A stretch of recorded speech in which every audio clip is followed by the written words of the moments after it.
Olá, o programa Agente Local de Inovação que o SEBRAE desenvolve, ele busca levar inovação tanto nas práticas pedagógicas como também na gestão da escola. O Tocantins trabalha com o programa ALE Educação Empreendedora já há 3 anos. Nós já atendemos aí aproximadamente 300 escolas. E neste ano, em específico, as escolas nos solicitaram que levássemos até ela um aulão, né, para ajudar a preparar esses meninos para a prova do SAEB. E nós ficamos muito agradecidos por essa parceria aí do governo, né? A gente veio até aqui porque essa expertise não é do SEBRAE, essa expertise é do governo, da Secretaria de Educação, e nós viemos até aqui para que fôssemos contemplados com este atendimento. E então nós teremos, né, um aulão para os meninos do 9º ano e para os meninos do 3º ano que estão se preparando. Essa ação ela é solicitada pela própria escola, né? Porque o agente local de inovação ele trabalha com as escolas, com o grupo gestor, aonde o grupo gestor estabelece o seu plano de ação, estabelece exatamente quais são as ações que no decorrer de um ano eles gostariam de ter para fortalecer o seu processo de inovação e o seu processo pedagógico. Então, é este o propósito desta iniciativa.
Professora Irene, a educação para mim foi uma coisa que mudou minha vida e abriu portas para coisas que eu nem imaginaria. Você foi mais que uma professora, você foi uma grande impulsionadora, você sempre acreditou no meu potencial. Naquela época eu não entendia muito bem por que ela era tão exigente e rigorosa nas nossas entregas. Mas depois que eu ingressei na carreira profissional, eu pude entender o valor que tem tudo isso que ela ensinou pra gente. Então, professora, se hoje nós damos o nosso melhor, com certeza parte disso nós devemos a você. Você é uma inspiração para todos nós. Mas com o passar do tempo, eu entendi que aquilo, na verdade, era ela enxergando todo o potencial do aluno, potencial que às vezes a gente não via. Em nome do SEBRAE e do seu Polo de Educação Empreendedora, o SER, e de todos os alunos que foram transformados por essa metodologia tão especial, eu quero desejar a você um feliz Dia dos Professores. E para terminar, um pedido. Posso te dar um abraço?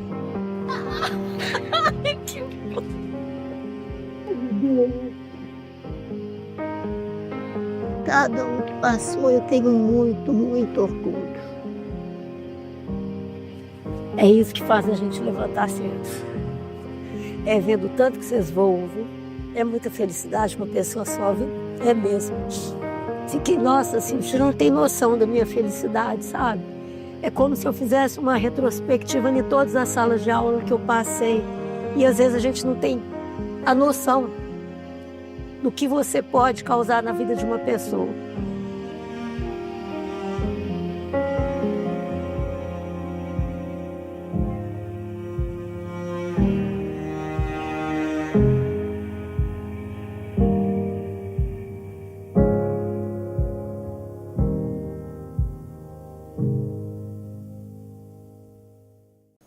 Olá, me chamo Bruno Vieira, sou gerente de competitividade do SEBRAE. Dentro da competitividade do SEBRAE, nós temos a parte de educação empreendedora. Você pode se perguntar, o que o Sebrae, que trabalha com pequenos negócios, tem a ver com educação? Há 12 anos, o Sebrae Nacional e o Sebrae Tocantins trabalha com esse Programa Nacional de Educação Empreendedora, onde a gente leva às escolas municipais, às escolas estaduais, escolas particulares, uma transformação no protagonismo do estudante, onde a gente trabalha suas competências empreendedoras, trabalhamos liderança, trabalhamos seu desenvolvimento. O Sebrae atua fortemente hoje nessa capacitação desses estudantes e dos professores.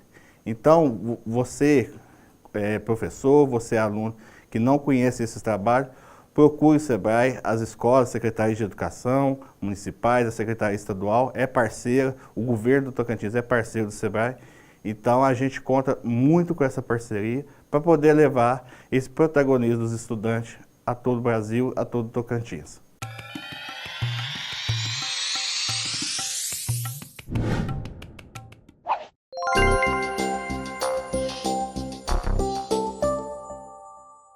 Olá, querido estudante, tudo bem com você?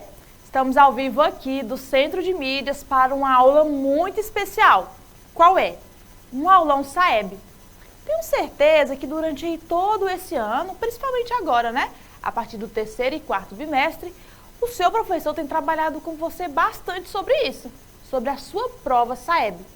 E nesta aula de hoje, eu estou aqui como um auxílio para te ajudar a chegar ao momento de realizar a sua avaliação e você estar 100% preparado para entregar o seu melhor. Mas antes de começar, vamos nos apresentar, né? Eu sou a professora Ingrid e eu ministro aulas de língua portuguesa aqui pelo Centro de Mídias. Nós estamos aqui preparando esse aulão visando trazer para você questões que são baseadas no modo como o SAEB vai avaliar você, estudante, aí na sua escola. Quero toda a sua atenção. Quero que você perceba qual o melhor caminho para que nós venhamos conseguir chegar na melhor resposta de acordo com aquilo que a sua questão te pede. Muitas das vezes, você tem um conhecimento. Você sabe o assunto que aquela questão te cobra. Mas às vezes só falta um pouquinho você compreender de fato o que é que aquela pergunta, o que é que o SAEB quer de você. Então, nesta aula, nós iremos trabalhar tudo isso, visando aqueles descritores mais sensíveis e também mais cobrados pela sua prova, tá bom? Então, atenção! O foco da nossa aula aqui é trazer resolução de questões. E a partir disso, a gente pode até abordar alguns assuntos da língua portuguesa, tá bom?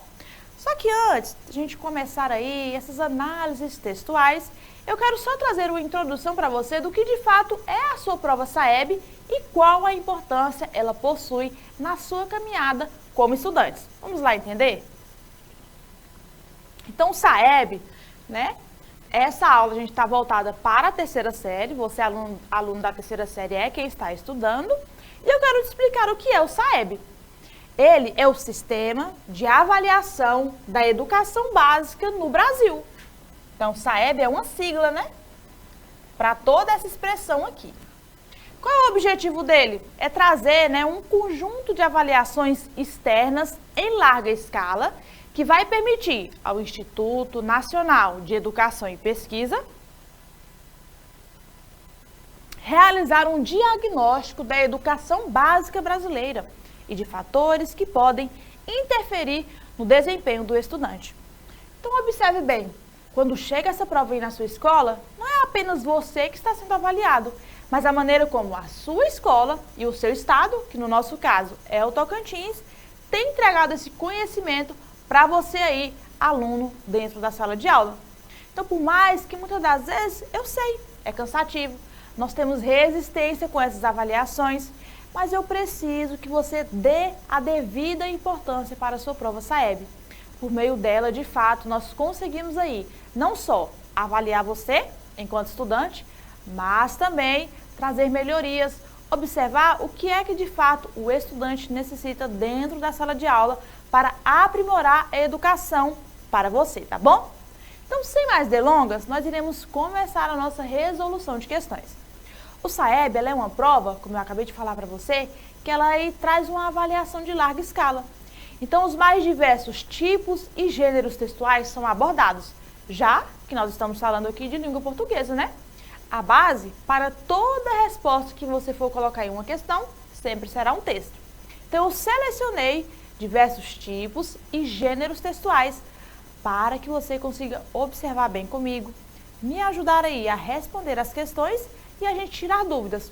Dúvidas essas que nós podemos sanar no ao vivo, tá? A qualquer momento você pode solicitar pelo nosso chat participar da nossa aula. E aí a gente tira dúvidas, conversa um pouquinho sobre o assunto e faz o melhor possível para chegar no dia da nossa prova arrasando. Tudo bem? Então vamos começar. Então a nossa primeira questão, ela nos pede assim: observe a tirinha para responder as questões 1 e 2. Então a sua prova, muitas das vezes ela vai fazer isso mesmo. Um texto vai embasar 1, 2, 3, 4 questões. Então aí a gente já consegue observar que um texto ele consegue trazer ali diversas informações para nós, não é mesmo? Então tá bom, tela cheia. Então nós temos o nosso textinho aqui, mas nós ainda não iremos ler.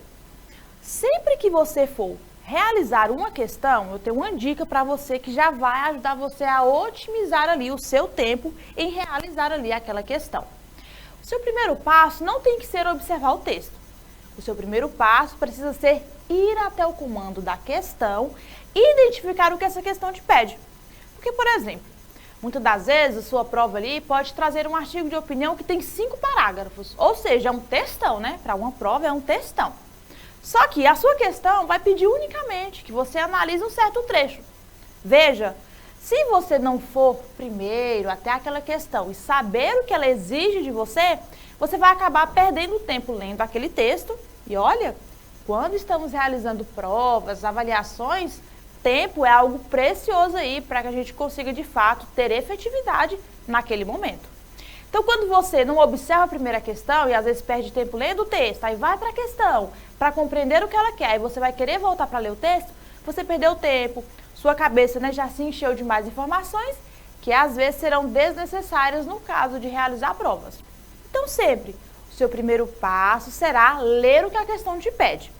A partir disso, nós iremos analisar o texto, tá bom? Então, vamos ver aí. Então, tá bom. A nossa questão 1 nos diz assim: o humor da tirinha está. Bem básico o comando, veja. O que a questão quer? Que eu e você, que lemos essa tirinha, identifique o que é o humor, o que é que causa humor nesse texto. Aí agora sim, a gente vai voltar e vamos ler e identificar que humor é esse que existe aqui. A gente já sabe, vamos ler esse texto partindo do pressuposto de que existe humor aqui. Então a gente vai identificar que humor é esse. Tô sem usar o celular já faz um tempo. Legal. E tá conseguindo numa boa? Tô tranquilo. Nosso personagem responde, né? Aí o outro personagem questiona: há quanto tempo você tá sem usar o celular? O nosso personagem 1 responde: 2 dias, 7 horas, 25 minutos e 32 segundos. Vamos analisar aqui. Primeiro de tudo, que eu quero dar uma dica para você quando você for lidar com textos como tirinhas, charge, cartoons. Toda vez que você tiver um texto, que nós temos aí uma linguagem mista, o que é uma linguagem mista? Tem linguagem verbal, que no caso é a escrita, e tem linguagem não verbal, que no caso aí são as ilustrações. Toda vez que você for lidar com textos como esse, você não pode ignorar um e deixar o outro. Você não pode focar apenas no que está escrito, assim como também não pode focar apenas na ilustração. Você vai perceber aqui, por meio dessa nossa questão, que o texto escrito, ou seja, a nossa linguagem verbal, ela conversa com o nosso texto que é não escrito, não verbal, que no caso é a ilustração. Tela cheia para a gente observar. Então vamos ver aqui. A gente já sabe aqui pelo texto verbal,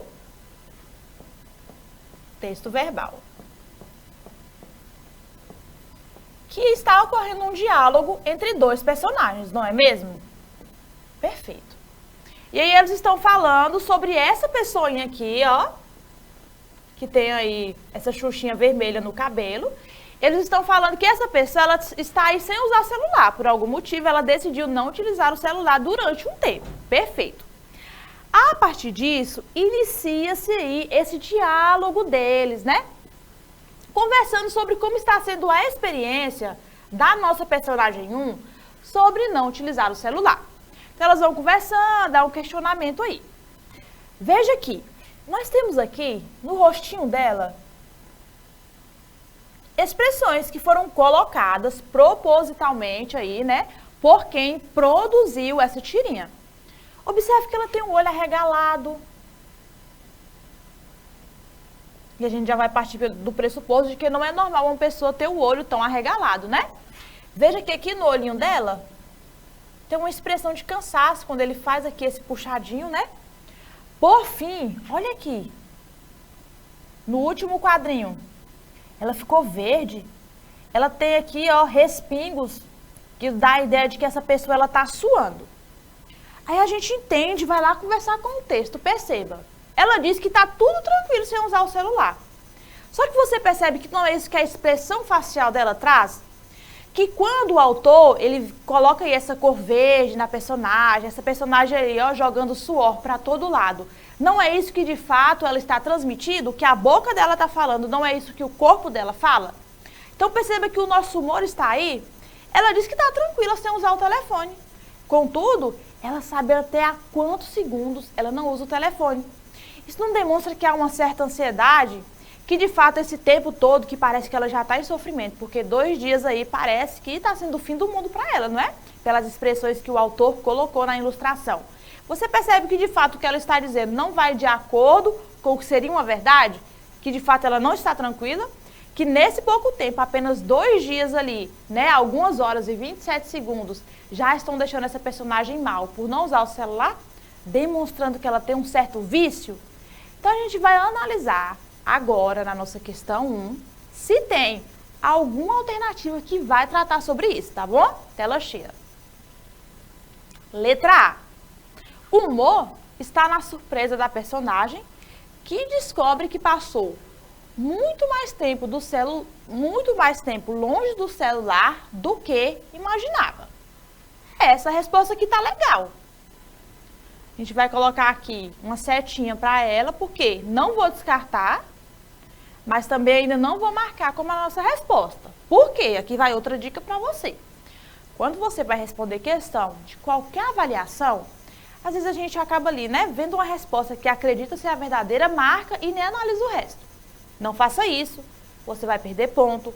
Muitas das vezes, nós temos aí bancas, né, questões que trazem 2 respostas bastante semelhantes, mas sempre haverá uma que é mais completa, que é mais correta do que a outra. Então, por isso, nós seremos ali, né, cautelosos e vamos analisar as outras. Tela cheia.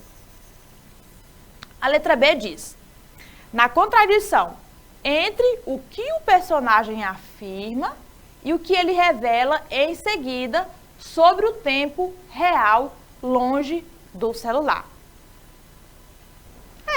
Também aqui, bem peculiar essa letra B. Não vou descartar, tá? Tudo isso nós analisamos, né? Falei pra você que de fato há uma contradição. Quando ela diz que tá tudo tranquilo ali, né? Sem usar o celular, mas que no decorrer do texto, a maneira como ela está contando cada segundo, as expressões dela, né, revelam que ela não está tranquila, não. Então pode ser a letra B também. Letra C. No fato de os personagens usarem linguagem formal demais para uma situação cotidiana. Aqui a letra C a gente já vai conseguir excluir. Por quê? Primeiro, que a nossa tirinha não há esse uso exacerbado aí da linguagem formal. Tudo certo? Segundo que, ainda que houvesse, não é esse o humor que há na tirinha. Então, a letra C a gente já vai excluir. Tela cheia para nós. Então, a gente exclui a letra C.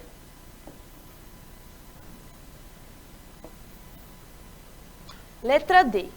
No momento em que a personagem se esquece completamente do que é celular. Não, né, pessoal? Essa letra D não existe esse momento. Pelo contrário. Ela está tão focada ali, né, no fato dela não estar utilizando o celular, que ela não esquece isso durante nenhum minuto. Então, a letra D não pode ser a nossa resposta, tá? Tela cheia.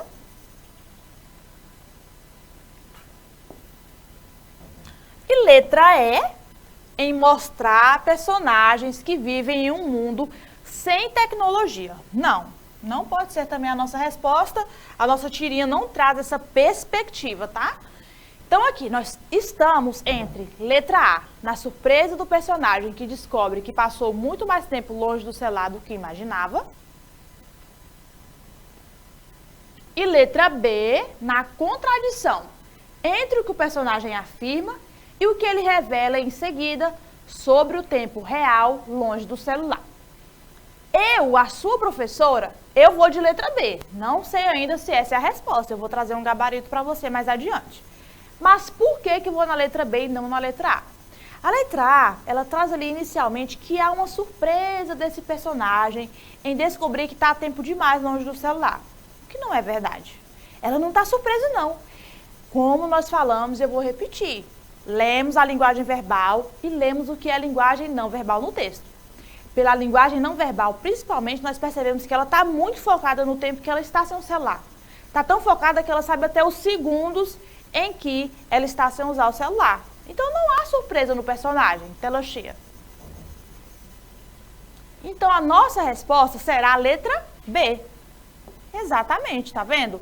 É na contradição entre o que ela afirma, ou seja, que está tudo tranquilo ali sem usar o telefone, e entre o que de fato está acontecendo ali, pelas expressões dela, por aquilo também que ela fala, né? Sobre o tempo real, longe do celular.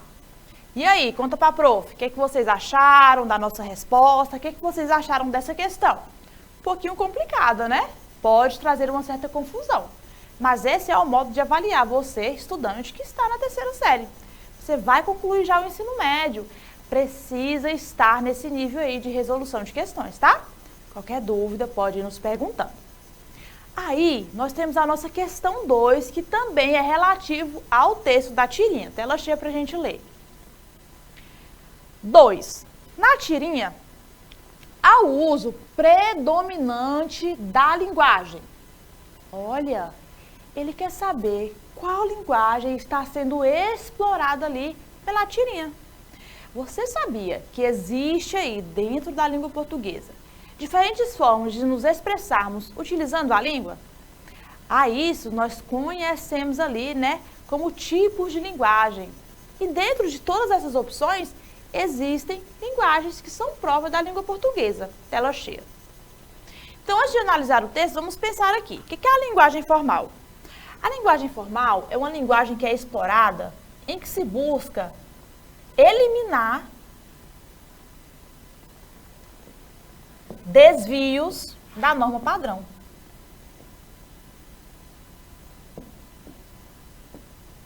O que é a norma padrão, pessoal? A língua culta. Falando de um jeito bem grosseiro, tá? A gente não pode falar dessa maneira, mas para vocês entenderem, é a gente não utilizar a língua de maneira errada, não falar errado. Apesar que não existe falar errado, tá? Se eu comunico com você e você compreende, eu não falei errado. Então, a linguagem formal, ela visa eliminar desvios da norma culta, né? É utilizado principalmente ali quando você não tem intimidade com a pessoa, quando você quer tratar ali de um ambiente formal. Por exemplo, o modo como eu me comunico com os meus colegas de trabalho, com professores, é diferente do modo como eu me comunico com a minha família. Aqui, no meu trabalho, um ambiente formal exige que eu venha utilizar uma linguagem formal com você, com os meus colegas. Na minha casa, não. Eu brinco, eu falo ali, né, com modos que desviam da norma padrão, eu utilizo gírias, utilizo dialetos que são próprios do lugar onde eu nasci. Então, aí, quando nós estamos falando de linguagem formal, a linguagem formal não utiliza gírias, dialetos, não abre espaço ali para que tenhamos essa proximidade por meio da língua, entendido? Tela cheia. Já a linguagem poética é de fato aquela linguagem explorada nos poemas. Ela utiliza bastante, explora bastante ali das figuras de linguagem.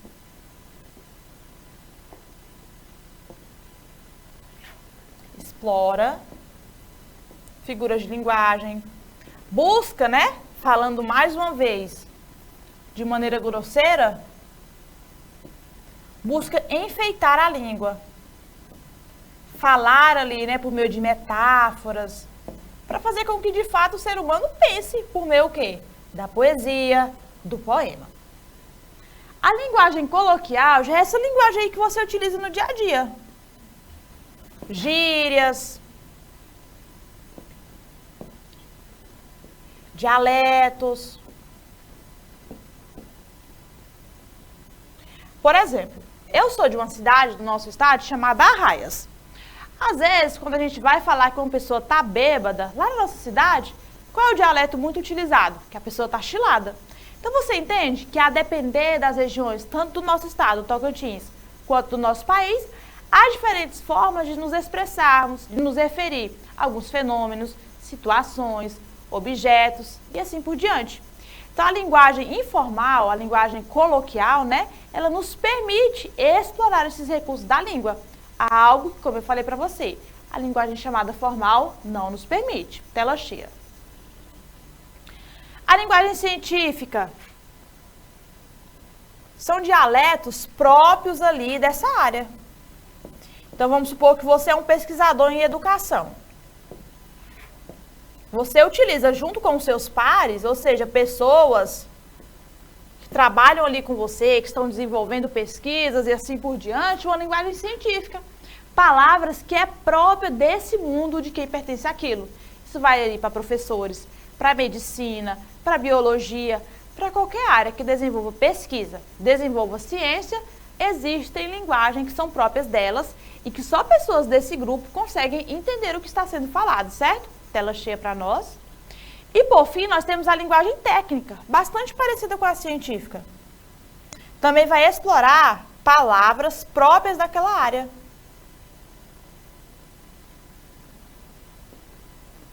Então, quem é aí da área de TI, utiliza palavras que eu não consigo nem pronunciar. Por quê? Eu não tenho ali expertise, eu não sou daquela área, eu não compreendo o que é falado, o que é trabalhado ali. Então, eu não vou conseguir desenvolver, né, uma conversa, compreender o que de fato essas pessoas estão falando. Então, fizemos a nossa revisão. Agora, nós vamos analisar a nossa questão de fato.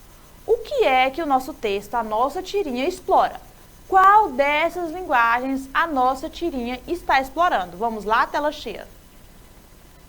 A gente vai voltar aqui e vamos ler a nossa tirinha. Tô sem usar o celular já faz um tempo. Veja aqui. O que significa tô? Você sabia que essa palavrinha tô é uma redução na linguagem informal que nós fazemos da palavra estou? Se a nossa personagem explorasse aqui a linguagem formal, ela não falaria tô, ela diria estou assim, assim e assado. Mas você percebe que já de início ele utiliza dentro ali, né, do texto que ele desenvolve esse aspecto da linguagem informal. Até o ambiente ali demonstra, né? Eles estão tomando alguma coisa, provavelmente numa lanchonete. Então ali há espaço para que se utilize o quê? A linguagem informal, linguagem coloquial. Tela cheia para nós. Então aqui, quando ele diz tô sem usar o celular já faz tempo, nós já identificamos. Há um predomínio da linguagem o quê? Coloquial. Essa linguagem aqui que permite gírias, que permite a gente desviar aí, né, da norma padrão.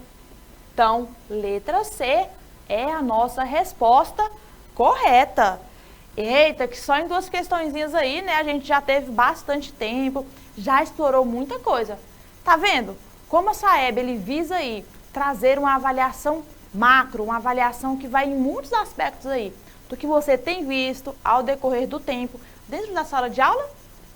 Que maravilha! Vou colocar para você agora o nosso texto base da nossa próxima questão. Tela cheia para nós. Temos aqui um texto e ele tem o título Adolescência. Como nós já estamos espertos, não vamos ler o texto primeiro. Vamos aqui primeiro observar o que é que a nossa questão 3 vai nos pedir a partir do texto. Olha aqui. Questão 3 é uma questão que eu trouxe lá de um materialzinho da SEDUC Pará. Neste artigo, a autora cita Paulo Sérgio de Andréa, sustentando assim a sua tese. Você, estudante do ensino médio, precisa saber o que é tese. Isso aqui é muito cobrado de você, tanto em questões, no momento que você vai avaliar texto, quanto também no momento em que você for produzir redações do estilo dissertativo argumentativo, que o seu Enem e muitos vestibulares vão cobrar de você aí, tá bom? Nesse sentido, lançou mão de um recurso discursivo, chamado argumento D. Quando ele disse que lançou mão, é porque ele utilizou, tá? É uma expressão que quer dizer utilizou um recurso. Então tá bom. Vamos observar, refletir sobre o que a nossa questão nos diz. A questão já inicia afirmando que a nossa autora citou uma pessoa. O que é citar? Você está produzindo um texto, está argumentando ali, e você cita alguém, você traz uma ideia para dentro do texto que não é sua. Compreendido? Perfeito. Então essa autora ela vai citar quem? Paulo Sérgio, provavelmente um autor renomado ali daquela área que está sendo trabalhada dentro do texto. E aí ele afirma que essa citação, ela foi utilizada para quê? Para ajudar a reafirmar, a trazer força para a tese. O que é a tese de um texto? Não é a ideia central? Não é aquilo que você vai explorar dentro de um texto? Isso é tese. Então ali, para explorar a ideia central, para explorar o ponto de vista defendido pelo autor, ele citou quem? Um outro autor, que provavelmente é uma figura ali que tem uma autenticidade, que tem uma certa fama, um trabalho desenvolvido, reconhecido sobre aquilo que está sendo trabalhado. Quando eu faço isso, pessoal? Quando eu cito um autor dentro de um texto meu, qual é ali o recurso argumentativo que eu estou utilizando? Antes da gente analisar, eu já quero chamar a sua atenção para algo que acabamos de falar. Já pensou se eu vou lá no texto, ler esse textão todinho na sua prova, para só depois descobrir o que a questão vai me pedir? Eu teria o quê? Perdido tempo. Por quê? Porque no momento que nós estamos fazendo a nossa avaliação, não é o momento de aprender, é de aplicar o que você já aprendeu. Então é importante o quê? Que a gente otimize o nosso tempo. Então se você para muito para ler texto, você acaba o quê? Perdendo o seu tempo ali. Então aqui a gente nem vai precisar ir até o texto para ler ele na íntegra. Só analisando ali as nossas alternativas, nós já iremos conseguir responder a nossa questão e passar adiante. Então tela cheia para nós. Então quando ele cita uma pessoa, ele está utilizando de uma estratégia de argumentação que é chamada de analogia? Não, pessoal, o que é analogia? Essa estratégia argumentativa é quando você usa um fenômeno para ser comparado com o outro. Tudo certo? Muitas das vezes, quando eu estou dando aula, explicando algumas coisas sobre a língua portuguesa, eu utilizo ali a analogia para fazer uma comparação. Tudo certo? Então, quando eu utilizo essas comparações, comparando um elemento com outro, isso é analogia. E aí, quando eu vou e utilizo, eu cito um autor renomado sobre um certo assunto dentro de um texto meu, eu não estou comparando, eu não estou fazendo analogia, tá bom? Então, não pode ser a nossa resposta. Letra B, ilustração. Também não, né, pessoal? A ilustração, ela pode ser tanto um desenho de fato, né? Quanto ali você tentar descrever uma situação. Então aqui ele não está tentando descrever nenhuma situação, não. Esse não é uma estratégia argumentativa dele. Então a letra B também não vai ser. Letra C, autoridade. O que é ser autoridade em algum assunto? É você de fato conhecer, entender. Você ter entregado um trabalho ali renomado, reconhecido sobre algo. Então, quando eu cito ali Paulo Freire dentro de alguma coisa falando sobre educação, você compreende que Paulo Freire é um nome renomado, desenvolveu pesquisas aí efetivas e eficientes no campo da educação e que ele é uma autoridade naquilo que falava? Ele é reconhecido, as ideias dele fizeram tanto sentido, né, que fez com que ele se tornasse uma autoridade naquilo ali? Então é a mesma coisa quando é citado Paulo Sérgio dentro do texto. Quando eu trago essa citação de qualquer pessoa para dentro do meu texto, eu utilizo do argumento de autoridade para reafirmar, para confirmar aquilo que eu já trouxe como um ponto de vista, uma opinião, embasando a minha tese em textos como os argumentativos, que nós trabalhamos muito aí no ensino médio. Tela cheia. Então, sim, pessoal, é um argumento de autoridade. Letra D, provas concretas? Não, né? Eu não estou tentando provar nada, eu não estou falando de um acontecimento, de algo ali que de fato aconteceu e que embasa as minhas afirmações. Não, não é isso. Causa e consequência? Também não. Então, a nossa resposta correta é a letra C. Citar Paulo Sérgio traz esse argumento de autoridade. Alguém que entende daquilo que está sendo trabalhado como ideia, como tese no meu texto. Tudo certo? Olha, um textinho diferente. Você conhece que tipo de texto é esse? Que gênero textual nós temos aí? Há um gráfico. Perceba, há números, há ali informações que são pertinentes ao assunto. Tela cheia para nós. Mas antes da gente analisar tudo que nós temos de informação aqui, nós iremos para onde? Para a nossa questão, saber o que é que ela deseja, o que ela requer de nós. Então, nós temos aqui uma questão da Seduc Pará também, né? Que ela nos diz, de acordo com este infográfico, ou seja, um gráfico que traz informações, grande parte da população brasileira não se matricula no ensino médio. Isso se deve pelo ou pela. Olha aqui, a gente nem leu o texto. Nem lemos ainda, mas nós já sabemos do que ele está tratando. Sobre o quê? Sobre a falta de matrículas no ensino médio. A outra coisa ainda é que a nossa questão já nos revela, sem ler nada. Que aí, esse infográfico, ele vai trazer o quê? Motivos por que as pessoas não estão se matriculando. Perceba a importância, eu vou ficar batendo aqui com vocês nessa tecla. Perceba a importância de você buscar ali primeiro entender a questão para depois ir até o texto. Então agora que eu já sei o que é que a nossa questão quer, ela quer o quê? Que eu e você venhamos observar o que mais motiva estudantes a não se matricular no ensino médio. Aí a gente vai voltar lá no nosso infográfico e vamos ler, observar tudo. Vem comigo.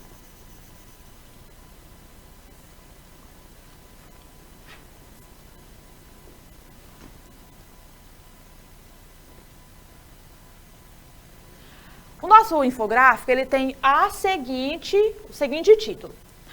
Principais problemas do ensino médio. Perfeito. Veja, né? Há muita exploração de cores, há ilustrações e há texto verbal. A escrita, há coisas que nós necessitamos ler. Então, a gente vai aqui primeiro observar esse campo escrito fora da escola.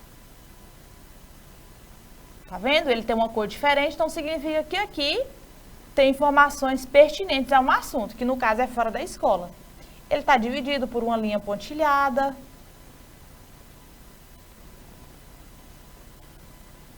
Diz assim, 1,7 milhão de jovens entre 15 e 17 anos estão fora da escola. É uma afirmação.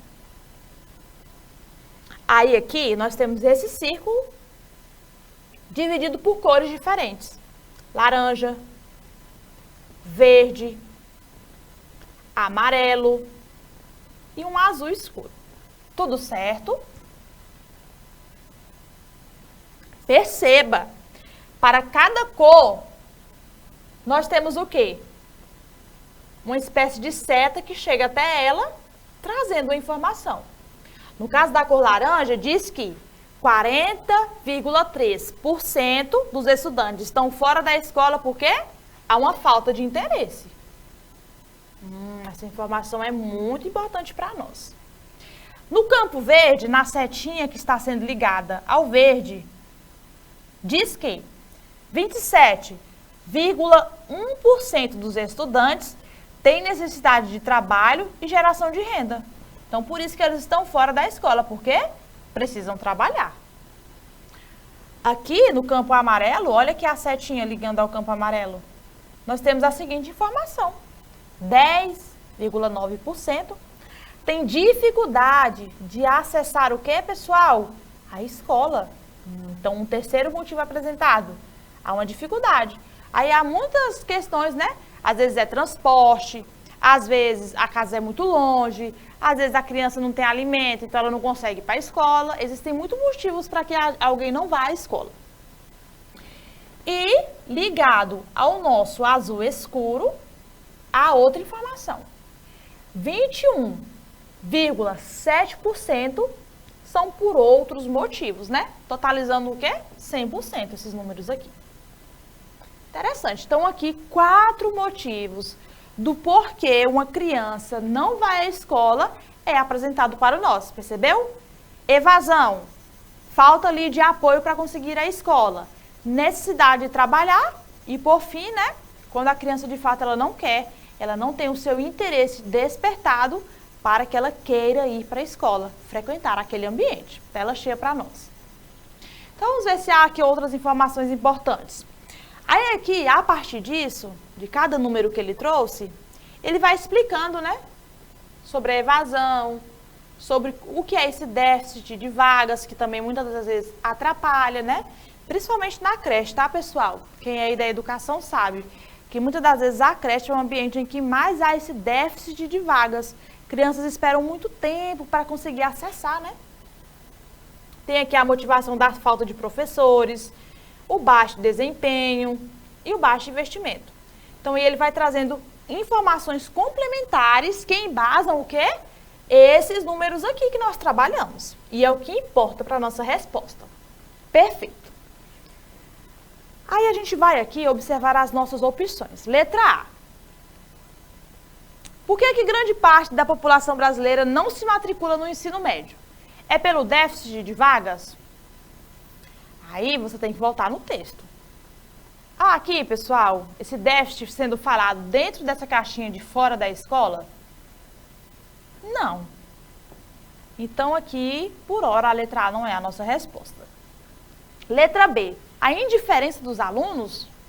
Atenção, ele diz que grande parte, ou seja, tem uma maioria aí que está dentro de um único motivo, né? Por que é que grande parte da população não frequenta o ensino médio?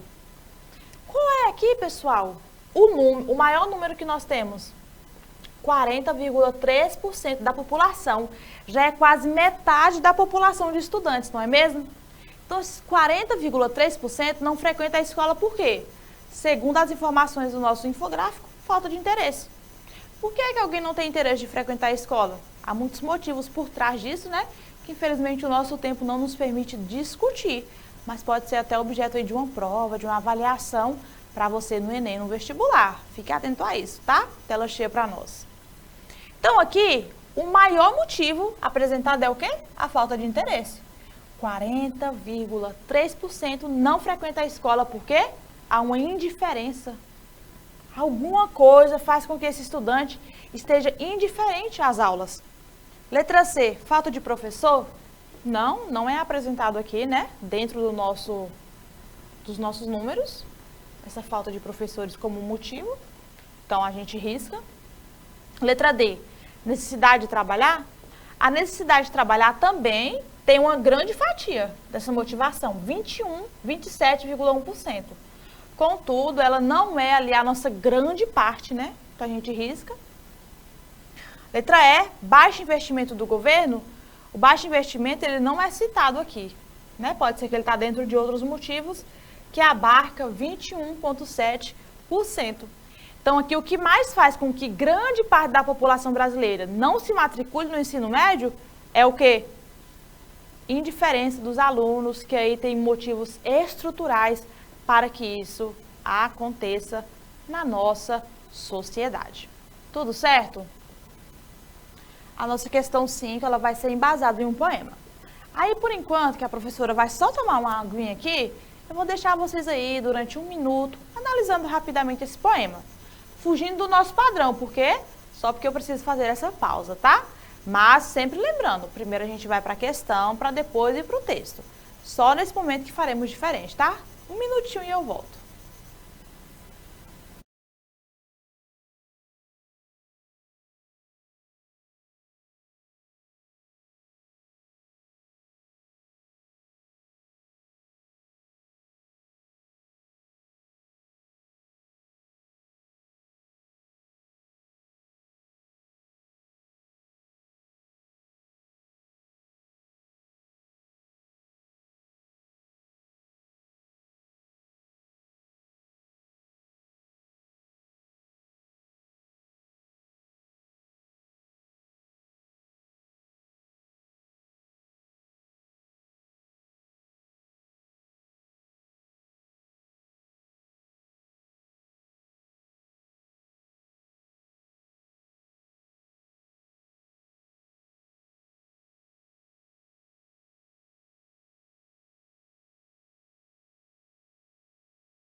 Oiê! Agora sim, hidratada, vamos retomar aí a nossa questão. Vamos lá? Então, nós temos um poema, tá? A configuração aqui não parece muito que é um poema, porque o slide não permitiu a professora configurar dessa maneira. Mas é. E aí a gente vai lá ver o comando da nossa questão e o que é que ela está nos pedindo. Questão 5. Derek é o autor, né? De acordo com o poema, é possível inferir que... Quando eu falo assim com você, que é possível inferir algo sobre um texto, o que é que você compreende disso? O que é que eu estou te provocando, te questionando? Quando nós falamos de inferência, nós estamos tratando de informações que muitas das vezes não estarão ali na nossa cara, que o texto não entrega de imediato, mas que pela leitura, a exploração ali do texto e do contexto, eu vou conseguir depreender. Eu vou conseguir trazer ali, né, como uma reflexão sobre aquilo que eu estou lendo, tela cheia. Então é isso que a nossa questão quer. Ela quer que a gente ali traga uma inferência, a gente traga uma compreensão, tá, sobre esse texto. Então vamos ler o texto e aí a gente volta analisando. O amor depois do amor. Um dia virá em que, eufórico, você cumprimentará a si próprio chegando à sua porta, em seu espelho. E cada um dará ao outro um sorriso de boas-vindas. E você dirá, sente-se aqui, coma. Você amará outra vez o estranho que foi. Sirva vinho, reparta o pão, restitua o seu coração para ele mesmo. Para o estranho que um dia você amou por toda a sua vida, a quem você ignorou por outro que o conhece de cor. Derrube da estante as cartas de amor, as fotografias, os bilhetes desesperados. Arranque sua imagem do espelho. Sente-se, saboreie a sua vida. O que é que vocês compreenderam aí daquele tempinho de leitura que eu dei desse texto para vocês? Vamos ver se é o mesmo que eu. Perceba que ele vai falar do encontro de duas pessoas. Mas você percebeu que essas duas pessoas são uma única? Como assim, professora? Ele explora ali linguagens, né? Figuras de linguagem, para trazer como se uma pessoa do passado se encontrasse com essa própria pessoa do futuro. É como se eu, a Ingrid de 25 anos, me encontrasse com a Ingrid de 15. E aí ele vai falar ali sobre vivências, né? Sobre se perdoar, sobre se cuidar, sobre lembrar de si próprio. Então ele faz uma comparação do que essa pessoa do passado era e as transformações que durante um tempo ela viveu até se encontrar com esse eu do futuro. Consegue perceber? Tela cheia. Então é por isso que ele diz que o amor vai vir depois do amor, né? Havia um amor que essa pessoa do passado viveu e é esse amor que essa pessoa do presente, né, também está vivendo por quem? Por ela mesma. Então o que é possível a gente inferir disso? Letra A, que o eu lírico espera por uma visita importante. Não, pessoal, a letra A não. De fato chegou uma visita ali para ela? Chegou. Que visita era essa? Esse eu, né, do passado lá. Mas ali não é isso que a gente consegue inferir, que ele está esperando uma visita importante não, tá? Acredito que tem uma opção melhor que essa, tela cheia. Então a gente deixa aqui uma setinha sinalizando que pode ser, mas tô achando muito fraca essa aqui. Letra B. O poema sugere um jantar romântico com outra pessoa. Não, pessoal, o poema não sugere. Traz ali que de fato está tendo um momento, fala-se até em abrir um vinho e etc. Mas não é com outra pessoa, é com ela mesma. Tá? Por isso que a gente já exclui. Então por isso que você tem que analisar, observar, é o que você consegue inferir do texto, certo? Letra C. O texto ele sugere a importância da reconciliação consigo mesmo. Não é, pessoal? Ele fala ali sobre perdoar, sobre trazer um amor que muitas das vezes naquele passado não foi entregue a você mesmo. essa pessoa, esse mesmo ser que viveu aquele passado e que está nesse presente. Eu acho que a letra C pode ser a nossa resposta. Vamos analisar mais um pouco. Então, vamos deixar aqui a letra C, vou colocar até um coração que está muito bonitinha. Letra D. O eu lírico narra uma rotina comum de uma refeição solitária. Não é a nossa resposta, não é esse o objetivo, não é isso que a gente consegue inferir do texto. Letra E. O poema, ele vai tratar do reencontro com alguém que retornou de uma longa viagem. Trata do reencontro com alguém? Sim. Quem é esse alguém? Ele mesmo. Ele está retornando de uma longa viagem? Depende ali do que a gente pode, né, conseguir compreender como uma longa viagem. Mas, de fato, o objetivo do texto não é esse, tá, pessoal? Vamos lá conferir a nossa resposta, tela cheia. Então, eu vou marcar a letra C, vamos ver se é isso mesmo. De fato, né, o texto ele vai sugerir a importância dessa reconciliação consigo mesmo. Vocês é porque são jovens ainda, mas chegará um tempo ali da vida adulta que você vai olhar para trás e pensar: eu poderia ter feito diferente, não ter escolhido aquilo, ter escolhido aquilo. Então, tudo isso, muitas das vezes, chega esse momento em que esse eu do presente precisa se reconciliar com esse eu do passado, né? Aquele eu jovem, que fazia tudo ali, né? Que dava o seu melhor, que muitas das vezes não foi uma escolha mais acertada. Então, essa é a reflexão que o poema nos traz, tá bom? Vamos lá para o nosso próximo slide.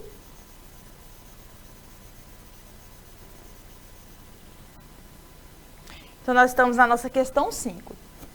Aí eu já trago uma outra questão sobre o poema, mas a gente vai passar adiante, porque nosso tempo está acabando da aula, tá bom? E tem essa questão aqui, muito importante, que eu preciso fazer com vocês, que é a questão 7, vai ser a nossa última questão. A nossa questão 7, ela é embasada nesse texto aqui, celulares na educação. Um tema muito atual, muito importante, principalmente para você que é jovem, que está aí no ensino médio. É um tema que pode até ser ali, muitas das vezes, um objeto da sua redação do Enem, de um vestibular. Então, eu acho importante a gente trabalhar esse tema, né? No ano de 2025, nós tivemos aí o início, né, um novo tempo, uma lei que foi aprovada que proíbe os celulares dentro da escola. Por quê? Felizmente, um recurso rico, como o celular, tem sido explorado de maneira errônea pelos estudantes, né? Pela escola. A escola não conseguiu ainda inserir o celular no contexto dos estudantes de maneira proveitosa. Então, foi necessária essa proibição. Então, o texto ele vai trazer uma reflexão sobre esse assunto. E a nossa questão, ela busca um aspecto ali do texto, tela cheia. Então, olha o que a nossa questão 7 quer. Qual é a tese central defendida pelo autor do texto? Então, nós já falamos, pessoal, sobre o que é tese de um texto, né? O que é tese? Você se lembra? A gente vai falar um pouquinho sobre ela. Reflete um pouquinho aí, o que é tese? O que é a tese de um texto? Já falei hoje para você, mas a gente vai repetir. A tese, ela vai ser a ideia central, o argumento principal que esse autor, ele vai utilizar para defender a ideia que ele está trabalhando ali dentro do texto. Qual é ali, aparentemente, a ideia, só pelo nosso título que nós lemos? Falando sobre celular na educação. Então, a gente já sabe que a questão quer que venhamos identificar qual a tese do texto. Então, a gente vai lá nesse texto, vamos ter que ler o texto todo, porque é impossível que você identifique uma tese de um texto sem ler esse texto todo, e depois a gente retorna para marcar a nossa opção, tá bom? Vamos lá?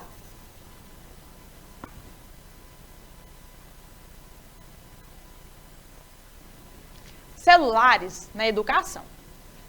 Possivelmente, aqui no Brasil, a melhor solução para os alunos das redes públicas de ensino consistirá no uso de conteúdos transmitidos por meio dos celulares com internet. Esse período vai exigir dos gestores que pensem fora da caixa. No meu ponto de vista, essa será a oportunidade para repensar o papel da escola e dos pais na vida escolar dos estudantes. Os pais, sobrecarregados pelos diferentes afazeres, estão cada vez mais terceirizando para a escola o seu dever de educar, na contramão da do que apregoa o artigo 205 da Constituição Federal, que afirma que educar é um dever do Estado e das famílias. Outro aspecto que podemos tirar como lição é preciso estudar como usar as novas tecnologias em harmonia com as aulas presenciais e como estabelecer um equilíbrio entre o ensino presencial e o ensino virtual. Então veja ali a ideia que o autor está trabalhando, né? Essa ideia do celular. É bom, é ruim? Ele está presente. Ele precisa ser inserido, porque querendo ou não, vocês estão explorando esse recurso. Às vezes para fins que não são o da escola, às vezes. Então ali o que o autor traz, o que ele defende? A ideia de que educadores e pais, juntamente também com o Estado, precisam trazer ali, né, entender como é que esse celular vai ser explorado na educação. Não dá para ignorar. Existem papéis que precisam ser ali feitos, né? E ele traz essa reflexão para nós. Agora nós vamos analisar ponto a ponto da nossa questão, onde é que está a tese. Vamos lá? Lembrando que eu tive que adaptar esse texto, ele era um pouco maior, mas para ficar bom no nosso slide, né, eu tive que adaptar. Então pode ser que há aqui algumas palavrinhas, trechos que eu não coloquei aqui, mas nada que impeça a gente de identificar a tese. Então, qual é a tese defendida pelo autor? Letra A, que a pandemia, ela agravou desigualdades entre escolas públicas e escolas privadas. Não, pessoal, ele pode até, né, ter utilizado isso como um recurso aqui para argumentar o quê? Para defender, para argumentar em cima da tese dele. Mas dizer que falar que a pandemia agravou essas desigualdades não pode ser considerada tese do nosso texto, ou seja, a ideia central, aquilo que ele está defendendo com seus argumentos. Tela cheia. Então, a letra A não pode ser a nossa resposta. B. O uso de celulares com internet deve ser restrito ao ambiente escolar. Essa também não é a tese e ele também nem afirma isso como uma opinião, como um argumento dentro do texto dele, não. Pelo contrário. Ele compreende, ele reconhece a importância e o papel do celular dentro da escola. O que ele quer é trazer uma reflexão, tá bom? Sobre como é que a gente vai mediar tudo isso. E não querer excluir o celular da vida particular do estudante, tá? Tela cheia. Então a gente também exclui a letra B.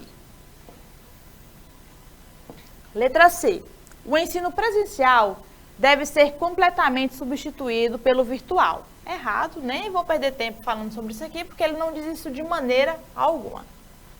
Letra D. O momento é propício para refletir sobre o papel da escola e o uso das tecnologias no processo educativo. Verdade, pessoal. Essa é a tese dele. Ele traz aqui essa reflexão, né, sobre esse momento, principalmente com a aprovação da lei que proíbe o uso de celular dentro das escolas. Uma lei que foi extrema. Por quê? Porque, infelizmente, nesse momento, é o que nós conseguimos trazer como uma solução mais rápida, mais coerente para dentro da escola. Contudo, ele entende que isso não é o suficiente. Tem que haver essa reflexão, que esse é o momento da escola, do Estado, dos pais se juntarem para ir defender, né, esse denominador comum, que é o quê? Como nós utilizaremos os celulares para o benefício do estudante? É isso que ele defende como tese, tela cheia. Então, a letra D é a nossa resposta, a letra E é para a gente conferir. O Estado deve ser o único responsável pela educação dos estudantes. Errado. Ele faz até uma crítica aqui, né, dizendo que muitas das vezes, na correria do dia a dia, os pais têm negligenciado a educação dos filhos, indo contra o que o artigo 205 da Constituição traz para nós como, né, o ideal para uma vida democrática, né, para a nossa sociedade. Então, a letra D, ela vai ser a nossa resposta.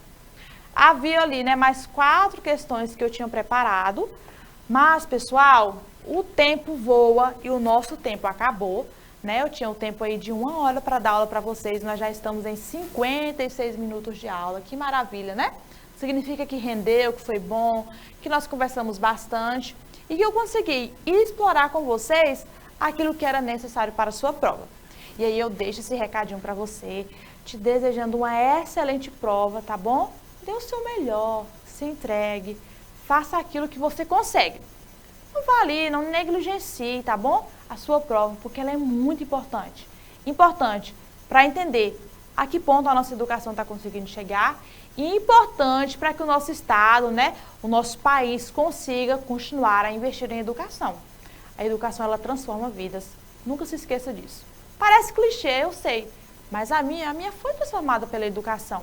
E é por isso que eu estou aqui, para motivá-los, para ajudá-los, tá bom? Conte sempre com a prof, tire suas dúvidas aí com o seu professor que você tem diariamente no presencial. Eu espero que tenhamos a oportunidade de estarmos juntinhos aqui mais uma vez e que os nossos índices sejam excelentes. Tenha uma boa prova. Eu fico por aqui e até uma próxima oportunidade. Tchau!